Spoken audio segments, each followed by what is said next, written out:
अगर मेरा कोई छोटा भाई होता और मुझसे 10th 12th के एडवाइस मांगता, मैं उसे ये 4 एडवाइस देता। नंबर 1 है, कभी भी अपने दोस्तों के कहने पर या जो वो सब्जेक्ट ले रहे हैं वही सब्जेक्ट लेने की गलती नहीं करना। तुम जिस सब्जेक्ट में इंटरेस्टेड हो वही सब्जेक्ट लेना। तुम्हें फ्यूचर में किस तरह की जॉब करनी है उसी हिसाब से सब्जेक्ट को चूज करना, क्योंकि मैंने ये गलती की हुई है और मेरा बैंड बज चुका है। मेरा बचपन से ही ड्रीम था, मुझे डिफेंस लाइन में जाना है, पुलिस बनना है, और पुलिस बनने के लिए कौन सी सब्जेक्ट पढ़ाई करनी होती है? आर्ट्स। लेकिन मेरे सारे दोस्तों ने 10th के बाद साइंस लिया, और जो कि मुझे आर्ट्स लेना चाहिए था, लेकिन मैंने भी साइंस लिया। और मेरा 12th का रिजल्ट क्या आया? एक बार तुक्का मारो जरा, मारो मारो, फेल। मैथ के सब्जेक्ट में क्रॉस लगा, और जो मुझसे पढ़ने में लोअर स्टूडेंट थे वो आर्ट्स में अव्वल आ गए और मैं फेल। सो पहले तो तुम्हें अपने अंदर से ये थॉट निकालना होगा कि जो अपना भाई करेगा वो भी मैं करूंगा। अगर तुम ऐसे हो तो तुम्हारा बैंड बजने वाला है। मैंने 9th से लेकर 12th तक हर तरह के फ्रेंड बनाए हैं, बुरे से बुरे और अच्छे से अच्छे, पढ़ने वाले भी, मटरगस्ती करने वाले भी,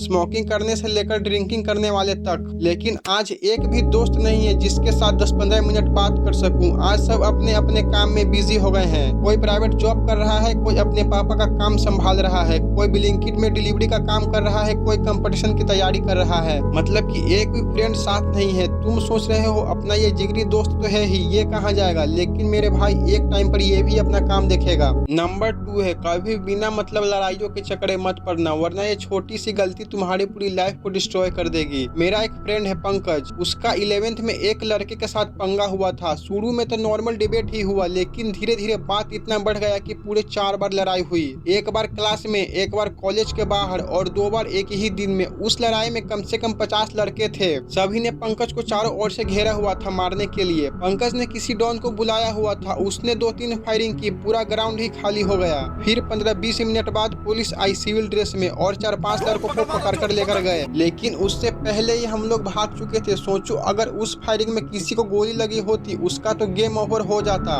या जो 4-5 लोग पकड़े गए थे उनका क्या हुआ होगा? उनका तो पूरा फ्यूचर खराब हो गया। और अगर एक बार तुम्हारा किसी पुलिस केस में नाम दर्ज हो जाएगा तो तुम सरकारी नौकरी से हाथ धो बैठोगे। कभी भी स्कूल, कॉलेज या किसी अनजान से लड़ाई होने वाला हो, उसके पैर पकड़ लेना, सॉरी बोल देना, क्योंकि स्ट्रेट फाइट में कोई नियम नहीं होता। उसके हाथ जो भी लगा उसे ही हथियार बना लेगा। नंबर 3 है, जब भी पार्टनर चुनने की बारी आएगी तो तुम्हें सोच समझकर जीएफ बनाना है, क्योंकि कॉलेज में तुम टीन एज में होते हो। उस टाइम एनर्जी पीक पे होती है। तुम जितनी भी ब्यूटीफुल लड़की को देखोगे तुम सभी की ओर अट्रैक्ट हो जाओगे, और जल्दीबाजी में तुम सही पार्टनर नहीं चुन पाओगे, जिसका रिजल्ट क्या मिलेगा? 1-2 महीने में ब्रेकअप। सही पार्टनर चुनने के लिए मैं तुम्हें टिप्स देता हूँ। पहले किसी एक लड़की को चूज करो जिसे तुम जीएफ बनाना चाहते हो। फिर उसकी पूरी बायोग्राफी निकालो A to Z, उसका घर, उसकी बिहेवियर, उसके दोस्त कैसे हैं, उसे क्या पसंद है, उसे क्या नहीं पसंद है, और फिर अपने दिमाग पर जोर डालना और सोचना क्या ये लड़की सही है मेरे लिए या नहीं। क्योंकि 5-10 मिनट के अट्रैक्शन से तुम क्या ही जान जाओगे उसके बारे में। मतलब तुम खुद सोचो, अगर मैं तुम्हें एक वीडियो के टॉपिक दूं और बोलूं मुझे 10 मिनट में स्क्रिप्ट चाहिए, तो क्या तुम स्क्रिप्ट लिख दोगे? नहीं, तुम्हें कम से कम 6-7 घंटे लगेंगे एक अच्छे स्क्रिप्ट तैयार करने में। उसी तरह किसी भी लड़की को पार्टनर बनाना है तो 3-4 महीने उसे समझने की कोशिश करो, उसे अच्छे से जानो। अगर तुम्हें सही लगे तो ठीक, वरना गेट आउट।